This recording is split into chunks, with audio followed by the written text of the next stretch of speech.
Saudara, kita beralih ke informasi lain. Komisi Pemberantasan Korupsi merilis nilai gratifikasi dan tindak pidana pencucian uang mantan Bupati Probolinggo Puput Tantriana Sari. Total nilai gratifikasi mencapai 149 miliar rupiah.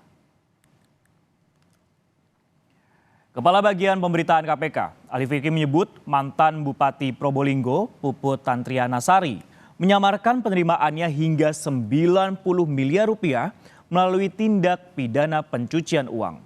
KPK sebelumnya telah menyita aset senilai 104,8 miliar rupiah yang terdiri dari emas, kendaraan, hingga tanah.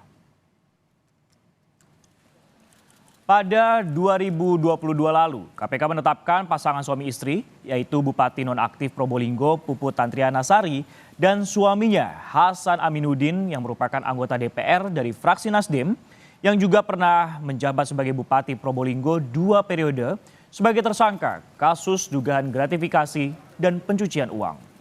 Penetapan ini merupakan pengembangan kasus dugaan suap terkait seleksi jabatan atau jual beli jabatan kepala desa di Pemkab Probolinggo yang juga menjerat 20 orang pejabat daerah di Probolinggo.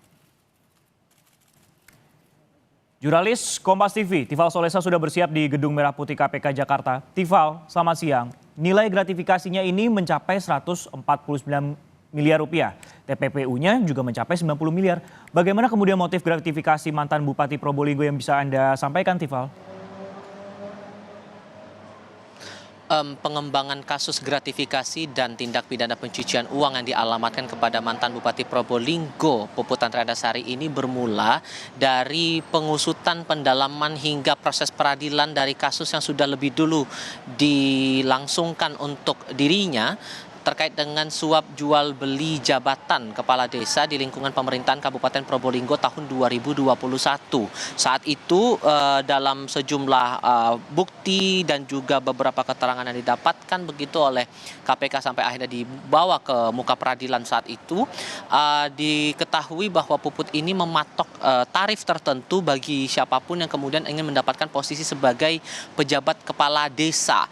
Patokan harganya dipatok dengan harga 20 juta rupiah ditambah juga dengan upeti tanah kas desa sebesar 5 juta rupiah per hektar. Itu yang menjadi, saya katakan, sebagai syarat begitu bagi siapapun yang ingin mendapatkan posisi sebagai kepala desa di lingkungan pemerintahan Kabupaten Probolinggo, Jawa Timur. Nah, disitulah kemudian berkembang kasus ini sampai kemarin dalam keterangan pers yang disampaikan Ali Fikri selaku Kepala Bagian Pemberitaan KPK, nilai dari gratifikasinya mencapai angka 149 miliar rupiah dan ditengarai 90 miliar diantaranya sudah beralih bentuk menjadi sejumlah aset begitu, baik itu emas, tanah, petak tanah, bangunan, bahkan sampai kendaraan.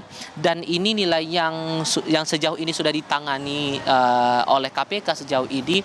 Ada beberapa aset yang sudah disita dengan nilai sebesar 104,8 miliar rupiah. Sayangnya tidak dirinci juga sebetulnya di mana-mana saja lokasi penyitaan aset ini dan sejauh mana kemudian pendalaman keterkaitan aset itu terhadap dugaan kasus gratifikasi dan tindak pidana pencucian uangnya. Tapi yang bisa dipastikan oleh KPK bahwa untuk kasus TPPU-nya sendiri ini akan siap maju ke peradilan sehingga Puput Tantriana Sari bisa jadi akan mendapatkan pidana tambahan terkait dengan TPPU, karena sebelumnya sesuai dengan putusan kasasi yang dikeluarkan oleh Mahkamah Agung, Puput Tantriana Sari bersama dengan sang suami yang juga ikut terjerat dalam kasus ini, Hasan Aminuddin, ini dijatuhi putusan menjalani pidana selama 4 tahun kurungan penjara ditambah dengan pidana denda sebesar 200 juta rupiah subsidiar 6 bulan kurungan. Itu putusan sudah dikeluarkan pada 2023 yang lalu untuk bisa dijalankan oleh para terdakwa ataupun juga para terpidana yang sudah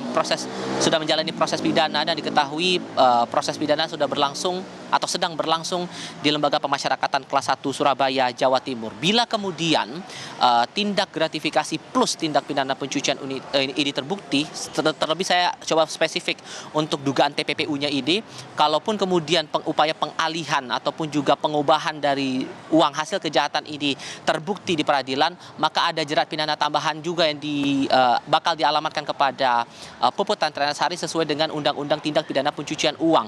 Saya coba kutip dari pasal 3 Undang-Undang TPPU disebutkan di sini ada pidana paling lama 20 tahun penjara ditambah dengan denda paling banyak 10 miliar rupiah apabila terbukti menempatkan, mentransfer, mengalihkan, membelanjakan atau dalam bentuk lain begitu ya harta kekayaan yang diketahuinya atau patut diduga merupakan hasil tindak pidana kejahatan dengan tujuan menyembunyikan atau menyamarkan asal usul harta kekayaan. Jadi ini yang bisa jadi hal baru ataupun juga kasus baru yang akan kita lihat lagi nanti saat proses peradilan akan segera dilakukan, karena dari KPK juga sudah melimpahkan tersangka dan juga barang bukti berkaitan dengan kasus gratifikasi dan TPPU ini untuk segera disidang ke Pengadilan Negeri Tindak Pidana Korupsi. Sisko. Baik, masih terus berproses untuk penyidikan terkait gratifikasi dan TPPU oleh mantan Bupati Probolinggo, Puput Tantriana Sari. Terima kasih, Tiva Solesa yang melaporkan langsung dari Gedung Merah Putih KPK Jakarta.